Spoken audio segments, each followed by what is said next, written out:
Hello, and thanks for having me today for the PubMLST relaunch. I really appreciate being able to join you guys. I'll be talking about the role of core genome, MLST, sequence type, and clonal complex from PubMLST in Campylobacter surveillance and outbreak detection in PulseNet USA. My name is Heather Carleton. I'm the branch chief of the Enteric Disease Laboratory branch at the Centers for Disease Control in the US.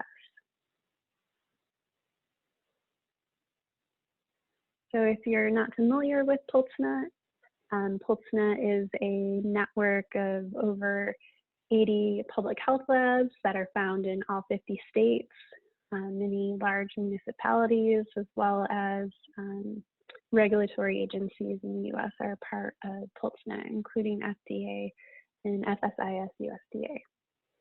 Within all of our member labs, they receive isolates from clinical or diagnostic labs, and then they perform molecular subtyping. So in this case, whole genome sequencing. Then after they perform whole genome sequencing, they transmit that sequence data to a centralized database at the CDC in Atlanta, Georgia.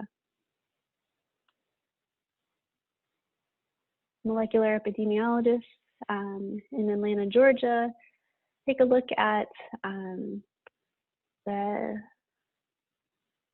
the whole genome sequence data in PulseNet and monitor for clusters of illnesses with the same molecular fingerprint or isolates that are closely genetically related. Once they identify isolates that are closely genetically related, they communicate that information with epidemiologists to detect potential outbreak clusters to investigate.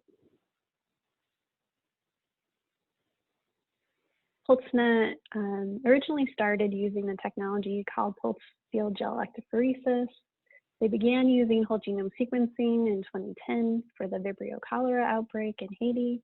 And then in 2013, with funding through the Advanced Molecular Detection project or program at CDC, they began sequencing all Listeria isolates they received within the United States, and transitioned the other enteric pathogens that PulseNet characterizes, including Salmonella, Shiga-toxin-producing E. coli, Shigella, Listeria monocytogenes, and Campylobacter to whole genome sequencing between 2013 and 2019. And then in 2019, PulseNet fully transitioned to using whole genome sequencing for all the different enteric pathogens it characterizes.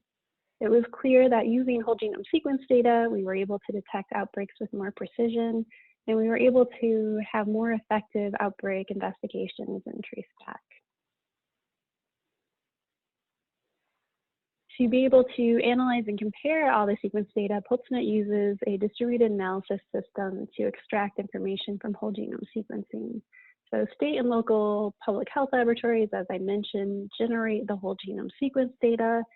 And then through use of a commercial software product called Bionumerics, they're able to transmit that sequence data to a high-performance computing cluster at CDC, where analysis on the whole genome sequence data is done.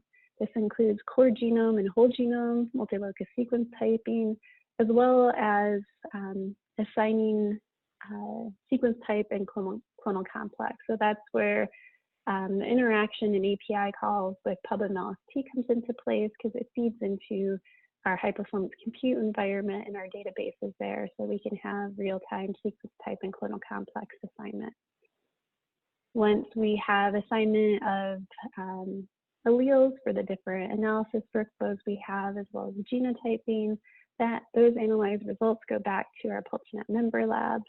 And then that PulseNet member lab can transmit their whole genome sequencing results to the PulseNet national database. We have PulseNet national databases for each organism we characterize, and that's where we perform the multi-state outbreak detection. Within the local database, states are able to perform local outbreak detection within their state, and they also transmit the raw whole genome sequence data to NCBI in real time. So just some quick stats about Campylobacter in our databases. We have over 14,000 Campylobacter jejuni in our database, over 1,000 C. coli, and representative isolates for Upsilonensis, larvae, and fetus. All of the sequence data is analyzed through a variety of methods, whole genome MLST, core genome MLST, which I mentioned previously, and we actually use a local version or a local copy of the PubMLST scheme that's available through PubMLST. We assign sequence type, clonal complex, and we also perform genotyping, such as using ResFinder database to identify antimicrobial resistance determinants. Some additional quick stats. So far we've identified 584 sequence types within our database, and I'm focusing here on Campylobacter jejuni. And the top 20 of those sequence types are shown in the graphic. So the majority of the isolates are sequence type 45 and 48, but we do have a large number of representative isolates for ST50, ST982, and ST22. And you can see all the different sequence types and the number of isolates in the graphic. And then we have 37 clonal complexes that have been identified, with ST21 complex being the most frequent, with 1,503 isolates, ST45 clonal complex being the second most frequent, and ST48 being the third most frequent. Given that information, I just want to walk through an example of how we've been using whole genome sequence data, and this is an example of an outbreak detected due to Campylobacter jejuni linked to puppies. And who doesn't like to talk about puppies? So in this outbreak, there are 113 cases from 17 states, 23 hospitalizations, 0 deaths, and the onset dates range from January in 2016 to January in 2018. 99% of patients had contact with a puppy, and 87% of patients had contact with a puppy from Pet Store A, so a particular pet store within the US. This is just the epidemic curve of the outbreak, and you can see there was definitely an increase in cases in the summer and fall of 2017, and then the investigation was closed in January of 2018. Just looking at the map for the 17 states that were had isolates linked to this outbreak, they were from all over the US, with a high proportion of cases coming from Ohio and Florida. Looking at the whole genome sequence information from this outbreak, all sequences were ST2109 and ST45 clonal complex. We identified 2 main clades. These 2 clades were up to 241 alleles apart. And then clade 1 had a median allele difference, and this is core genome MLST, of 7 alleles, with 0 to 40 as the allele difference range. And clade 2 had 4 median allele difference with a range of 0 to 28. And there was also multi-drug resistance associated with this outbreak, and you can see the example of the resistance genes or resistance genes associated with the different drug classes listed along this graphic as well.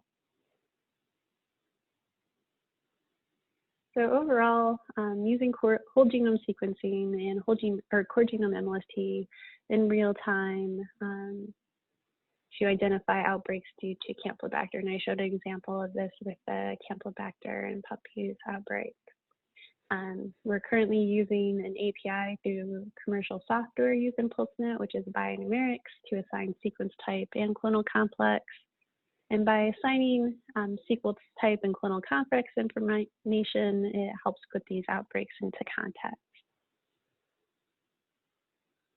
So overall, the data I presented today was generated by a lot of hardworking people in the lab, and I really appreciate the work they do. And I'd also like to acknowledge AMD, who helped fund some of this initial work, and one of our partners, APHL. So thank you, and I hope I get an opportunity to answer any questions.